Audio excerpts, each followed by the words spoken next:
இந்த உலகத்தில் எனக்கு எதுவுமே இல்லை. என் நாடகத்தை முடித்து வை, என்னை உன்னோடு கூட்டிக் கொண்டு போய்விடு ஐயனே. நாம் நம்மை நமக்குள் தேடும் தெய்வீக உள்ளங்களுக்கு அன்பு வணக்கங்கள். இன்று நாம் பார்க்க இருப்பது உங்களுடைய ஆன்மீகம் தொடர்பான கேள்விகள் மற்றும் சந்தேகங்களுக்கு அடியேன் கூறும் விளக்கங்கள். இது 18வது பாகம், அதாவது 18வது வாரமாக இந்த தொடரை நாம தொடர்ந்து செஞ்சுட்டு இருக்கிறோம். அப்படி இன்று ஒரு 5 கேள்விகளுக்கு நாம விளக்கம் அளிக்கிறோம். அதற்கு முன்னால குருவை தியானம் செய்து நம்முடைய விசாரத்தை தொடங்கலாம். ஓம் நம பரமரிஷிப்யோம் நம பரமரிஷிப்யாம். ஹரி ஓம். குருர் பிரம்மா குருர் விஷ்ணு குரு தேவோ மகேஸ்வரः. குரு சாட்சாத் பரம் பிரம்மம் தஸ்மை ஸ்ரீ குருமூர்த்தயே நம. ஸ்ரீ தட்சிணாமூர்த்தயே. ஓம் சிவாய நம.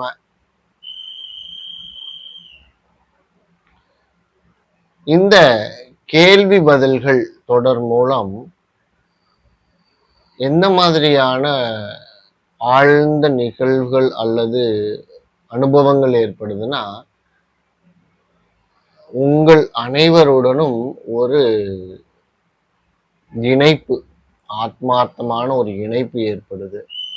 தொடர்ந்து நீங்கள் கேட்கும் கேள்விகள் மூலம் நீங்கள் அனைவரும் இந்த உயர்ந்த ஆன்மீக சிந்தனையில் இருந்து உங்களுடைய ஆத்ம நிலையை உயர்த்துவதற்கு தொடர்ந்து முயற்சி செய்து கொண்டிருக்கிறீர்கள் அப்படின்றது அடியேனுக்கு ஒரு தெளிவாகிறது.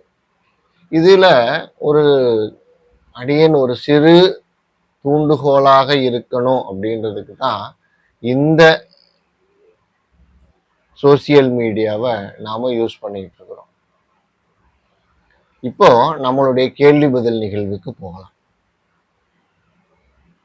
மனோகர் என்பவர் கோவையிலிருந்து கேட்டிருக்கிறார், ஏன் மனம் எப்போதும் எதிர்கால வாழ்க்கை நிலையில் வாழ விரும்புகிறது அப்படின்னு. மனிதன் அரிதாகவே இப்போது அப்படின்ற நிலையில வாழ்றான்.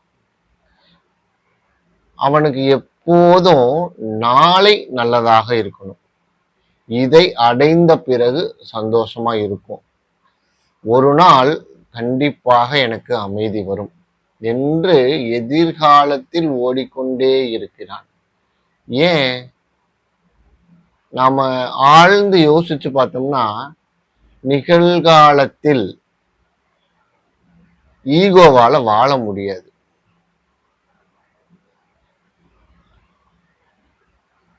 ஏன் அப்படி வாழ முடியாது அப்படின்னா, ஈகோவுக்கு நிகழ்காலத்துல சொல்வதற்கு எதுவுமே இருக்காது. கடந்த கால கதைகளோ எதிர்கால கனவுகளோ இருக்காது. அப்ப என்ன ஆகுதுன்னா, அந்த நான் என்ற பிசியாலஜிக்கல் ஐடென்டிட்டி அங்க பலவீனமாகுது. அதனால உடனே அது என்ன பண்ணுது, மனம் அடுத்தது என்ன என்று ஓடுவதற்கு நம்மை தூண்டுகிறது. இதுதான் நம்மளுடைய எதிர்காலத்தை நோக்கி வாழ்வதற்காக நாம் முற்படுவது. ஒரு விசிறி வேகமா சுழலும் போது அதனோட பிளேட்ஸ் நமக்கு தெரியாது. அதே போல மன இயக்கம் என்பது வேகமாக இருக்கும் பொழுது மனிதன் தன்னையே காண முடிவதில்லை. இதுதான் உண்மையான ஒரு ஆழ்ந்த சிந்தனை. அதனால அவன் என்ன பண்றான், வேலை, அவனுடைய டார்கெட்ஸ், அதாவது இலக்கு, டிஸ்ட்ராக்ஷன்ஸ், பிளானிங், இதுக்குள்ள தன்னை நுழைச்சுக்கிறான். அதனால அவன் தன்னையே இழந்து விடுகிறான்.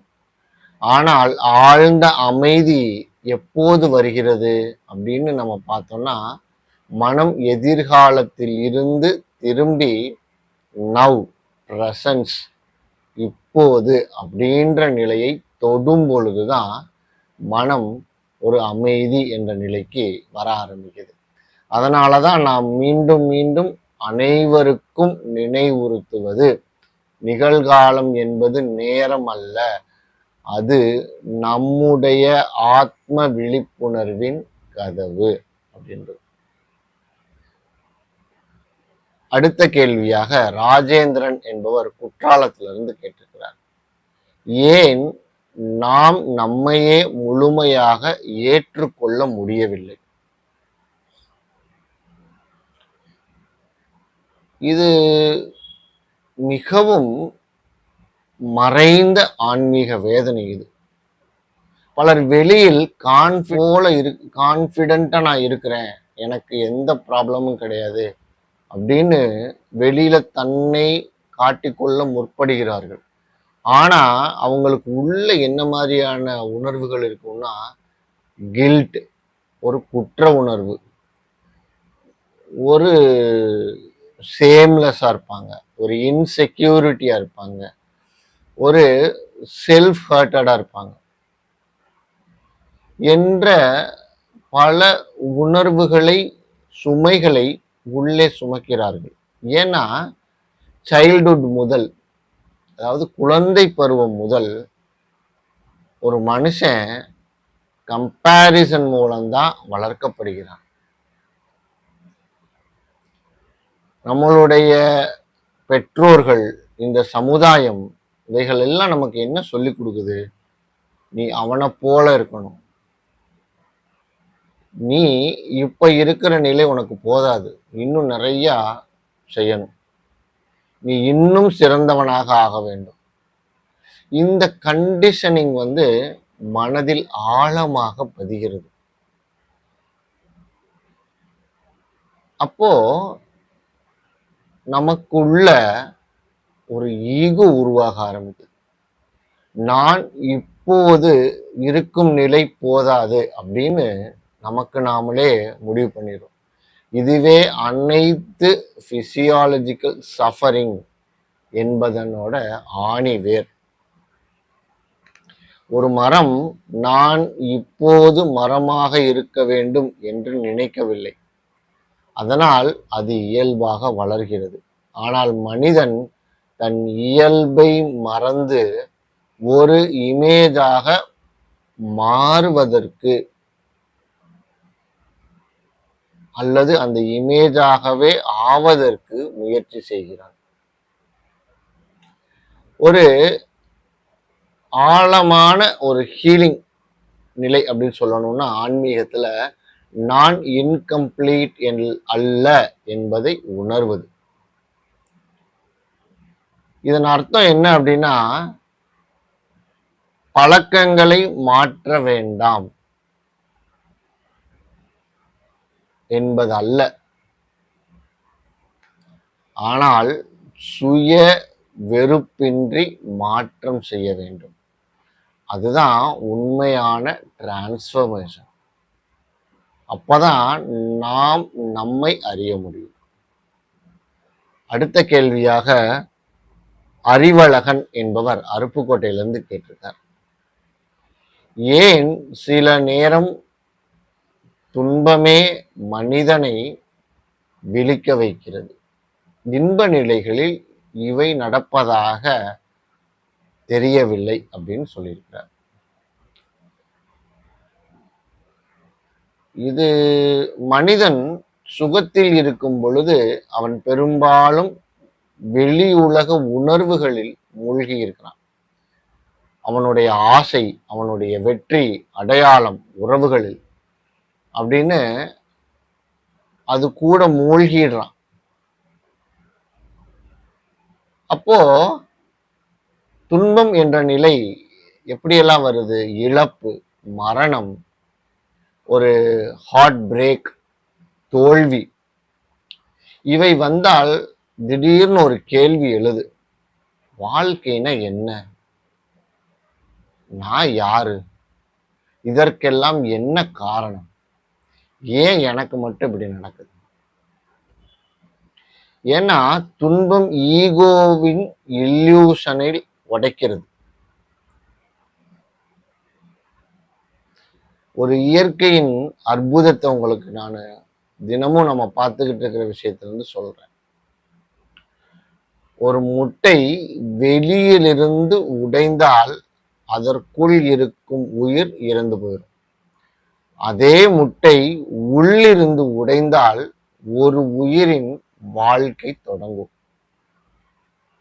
அதுபோல மனிதன் துன்பத்தை கண்டு உடைந்து போகலாம், அல்லது அந்த துன்பமே அந்த மனிதனை விழிக்க வைக்கலாம். துன்பம் மனிதனை வெளியிலிருந்து உள்ளே திருப்புகிறது. ஆனால் ஆன்மீகம் துன்பத்தை குளோரிஃபை செய்யாது எப்பயுமே. ஆனால் என்ன சொல்லுது? சரியா பயன்படுத்தினால் துன்பமும் ஆன்மீக கதவாக மாறும் அப்படின்றது. 4வது கேள்வி மணிகண்டன் என்பவர் பொள்ளாச்சியிலிருந்து கேட்டிருக்கிறார். ஏன் மனிதன் எப்போதும் ஒரு அர்த்தத்தை, ஒரு கோட்பாடுகளை அல்லது ஒரு மீனிங்கை தேடிட்டே இருக்கிறான்? இதற்கு மனிதனுக்கு வெறும் உயிர் வாழ்வது போதாது. ஒவ்வொரு நிமிஷமும் மனுஷன் என்ன கேட்கிறான்? என் வாழ்க்கையின் பர்பஸ் என்ன?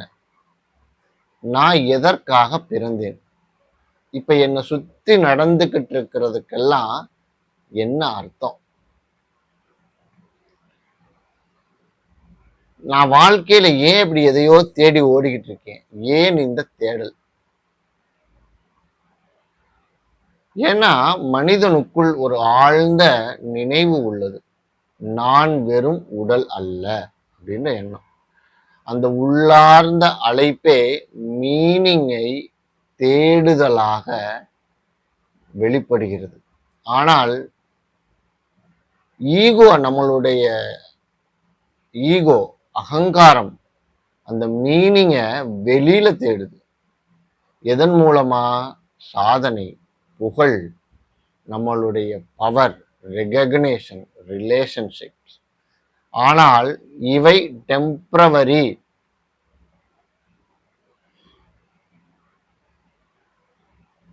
சாட்டிஸ்ஃபேக்ஷன் மட்டும்தான் தருது. இப்போ உண்மையான மீனிங் அப்படின்னா என்ன? வாழ்க்கையின் அர்த்தம் கண்டுபிடிக்கப்படுவது அல்ல, விழிப்புணர்வுடன் வாழ்வது. அதுதான் மீனிங். ஒரு மலர் என் பர்பஸ் என்ன என்று கேட்கவில்லை, அது மலர்கிறது. அது அதுவுடைய அர்த்தம். அதுபோல முழு விழிப்புடன் வாழ்வதே வாழ்க்கையின் ஆழ்ந்த அர்த்தம். இதுக்கு அவ்வளவுதான் போதுமானது. அடுத்தபடியாக முரளிதரன் என்பவர் தர்மபுரியிலிருந்து கேட்டிருக்கிறார். ஏன் என்லைட்மெண்ட், அதாவது ஞானம் அடைய வேண்டும் என்ற ஆசையும் ஒரு தடையாக மாறுகிறது? இது ரொம்ப நுணுக்கமான ஒரு ஆன்மீக ட்ராப். இது என்னன்னா, முதலில் ஈகோ நம்ம கிட்ட என்ன சொல்லுது? எனக்கு பணம் வேணும், பிறகு நான் ஆன்மீகத்துல பயணம் பண்ணி நான் ஞானம் அடைய வேண்டும் அப்படின்னு சொல்லுது. ஆனா இங்க ஒரு விஷயம் நம்ம கவனிக்கணும். நான் ஞானம் அடைய வேண்டும் அப்படின்னு சொல்றது யாரு? நாம கொஞ்சம் இதுவரைக்கும் யோசிச்சு பார்த்துருக்கோமா? இந்த ஒரு கேள்விய நம்ம கேட்டு பார்த்துருக்கோமா? அதே ஈகோ தான் இதை சொல்லுது. அதனால்தான் பல பேரு எக்ஸ்பீரியன்ஸ் சேஸ் அப்படின்ற நிலையிலேயே செயல்படுறாங்க. குண்டலினி சேஸ் அப்படின்ற ப்ராசஸ்ல போறாங்க. விஷன்ஸ் காட்சிகளை தேடுகிறார்கள். இவைகளெல்லாம் தொடர்ந்து முயற்சி பண்ணியும் ஒரு நிறைவு, ஒரு அமைதி ஏற்படல. ஏன் கேட்டோம்னா என்ன சொல்லுவாங்கன்னா, ஏன்னா தேடுபவன் தொடர்கிறான். அதுதான் விஷயமே. ஒரு மனிதன் தனது நிழலை பிடிக்க ஓடுகிறான். அவன் எவ்வளவு ஓடினாலும் அவனால பிடிக்க முடியாது. ஆனா திரும்பி சூரியனை நோக்கினால் நிழல் பின்னால் வருகிறது. அதே போல ஞானம் ஒரு ஆப்ஜெக்ட் அல்ல. தேடுபவன் அமைதியாகும் நிலை. இதுதான் இதுல இருக்கக்கூடிய ரொம்ப ஒரு சூட்சமமான ஒரு விஷயம். Truth is pathless land. உண்மை எங்கோ ஃபியூச்சர் அச்சீவ்மெண்ட் அங்க இருக்காது. அது இப்போது இருக்கும் விழிப்புணர்வு. இதை நம்ம ஆழ்ந்து புரிஞ்சுக்கிட்டோம்னா உங்களுக்கான கேள்வி உங்களுக்கு விளக்கம் ஏற்பட்டுவிடும். இப்போ நம்ம பார்த்த இந்த 5 கேள்விகளுக்கும் இறுதியில் ஒரு மையத்தை தொடுவது போல் அடியேனுக்கு ஒரு உணர்வு ஏற்படுது. ஈகோ எப்போதும் பிகமிங்கில் வாழ்கிறது. ஆத்மா எப்போதும் பீயிங்கில் இருக்குது. மனம் நாளை நான் முழுமை அடைவேன் அப்படின்னு சொல்லுது. ஆனா ஆத்மா நான் எப்போதும் முழுமை அப்படின்னு அமைதியா இருக்குது. அதை உணரும் பொழுது தேடல் மெதுவாகிறது. துன்பம் அர்த்தம் பெறுகிறது. நிகழ்காலம் உயிர் பெறுகிறது. நாம் வாழ்க்கையை கட்டுப்படுத்த இங்க வரல. விழிப்புடன் அதை காண வந்துள்ளோம் அப்படின்ற உண்மை நமக்கு விளங்கினால் போதுமானது. ஓம் சிவாய நமः.